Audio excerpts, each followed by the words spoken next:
you. Dr. McCarthy, however, spoke very bluntly about his frustration as a doctor with the U.S. government's poor handling of the coronavirus threat. Let's watch a segment of that interview. Doc and Edward will join me after this video. Let me tell you the problem right now. Before I came here this morning, I was in the emergency room seeing patients. I still do not have a rapid diagnostic test available to me. Well, that's easy to do, is it not? Is it hard to manufacture? It is easy to do for some countries.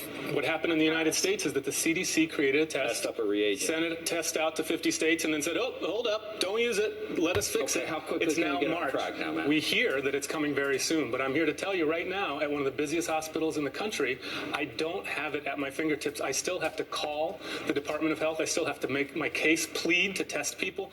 This is not good. We know that there are 88 cases in the United States. There are going to be hundreds by middle of the week. There's going to be thousands by next week. So and this is a testing issue. What do you do with people in the emergency room if you can't test them? Well, we call and we try to test. We isolate them. We have an outstanding team of infection control practitioners who know how to handle this. But they're hamstrung by the fact that we don't have a diagnostic test available. Are people getting sent home? Because I read reports of that over the weekend. We're not sending people home. We're making sure they get what supportive care we can give. But keep in mind, we now have this in New York State, right? The person who tested positive was only the 32nd test we've done in this state. That is a national scandal. They're testing 10,000 a day in some countries, and we can't get this off the ground. I'm a practitioner on the firing line, and I don't have the tools to properly care for patients today.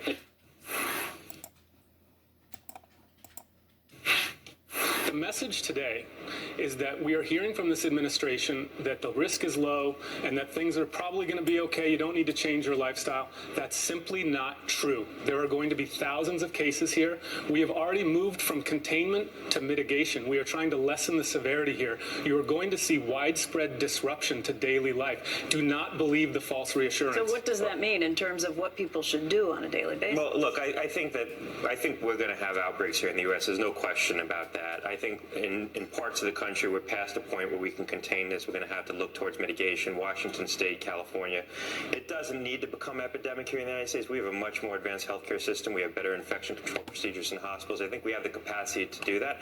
I agree. We need to start taking more aggressive steps right now to make sure that this doesn't become epidemic. China had testing. China had testing. How did China? China had testing. To possibly be on the downside of the epidemic. How did they do it? Well, and there's also something called the boomerang effect, which we may be seeing in Hubei right now, which is that places we think are clear are starting to have rates creep up. We may see things bounce back. But the key here is do not believe the false reassurance. I'm telling you, the cases are about to surge, and only then can we make informed decisions. Doesn't that lower the denominator on the mortality? Absolutely. So if we're talking about mortality rate, I see numbers like 1% to 2% thrown around. I don't believe that. The modeling we're using data out of Korea. We think that's the best. And what is that? 0.2, 0.4%. So that's twice as bad as a seasonal Correct. flu. So a very bad flu season. Keep in mind, flu kills 25 to 69,000 Americans. So a very bad flu season. The panic that has been caused already and the economic effects are already much more than twice the mortality rate of the flu. We're at 10 times the mortality rate of the flu. What do you make of the Diamond Princess? Because I know that's not a typical population, but the case fatality rate there is going to be above 1% probably when I settle that. Absolutely. And if you're an 80-year-old, because it's an older population. So if you're an 80-year-old on a cruise ship, you're in trouble. I mean, the case fatality rate's over 10%. We're seeing for ages 1 to 9 exceedingly low. Right. There's a lot about this we don't. Asymptomatic almost. Absolutely. So widespread surveillance is going to start giving us information so that we can make these informed decisions about whether March Madness needs to be canceled. It's going to be more than March Madness. Whoa. Yes.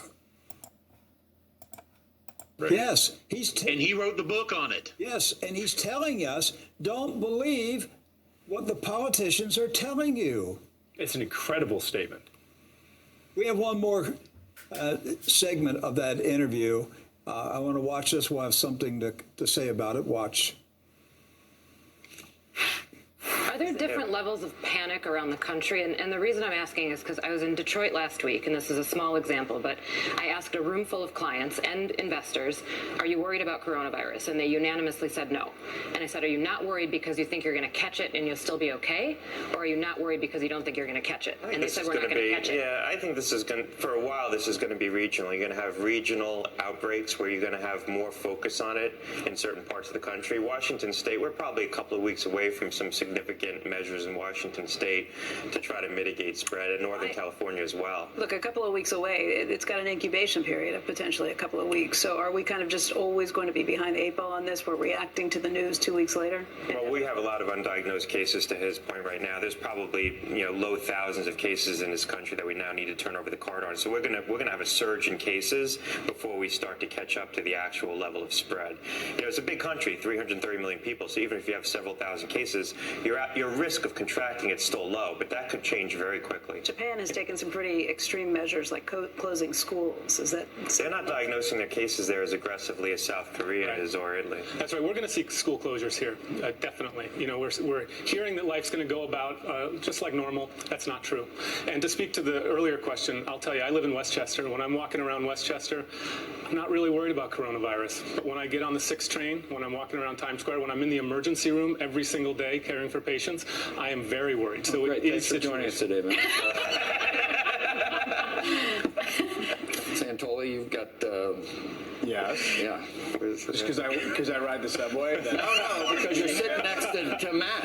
Not as close as Scott is. Yeah, not as close as Yeah, I was going to give my Santoli. Here's my Purology. Thank you. How many cases do you suspect you've seen? If you had enough cases, and that's testing, how many cases would you have tested? Well, we've seen one case in New York. I bet there are hundreds. I bet there are thousands in the United States. And the longer we wait to get testing up and running, the worse this is going to be. But I'm telling you, as a practicing clinician, we're not there to. Why did I say I thought they were shipping tests to California in bulk? I thought that was the testing capacity by the end of this week. So we have about 100 public health labs. They'll have a capacity to do 100 tests a day. So it's at 10,000 tests a day by the end of this week. That still requires physicians like you to call the public health department in the state to order the test. So that's cumbersome. By the end of the week after that, we should have maybe as much as another 10,000 test capacity a day. So we'll be at 20,000 tests that we can run per day as we bring on the academic labs. That's going to make it a lot easier for physicians like our guest to order tests within their hospital. Well, that's not available yet. What you want, Matt, right? Right, so that's right. So a week or two from now is when we're going to begin getting real information. Right now, we're still largely flying blind. So if you're worried about fear and uncertainty, we're still in the thick of things. All right, Doc, go for it. He said right there, they said on the set, that within New York City, there are already hundreds of cases that are undiagnosed, and around the country, thousands now that are undiagnosed.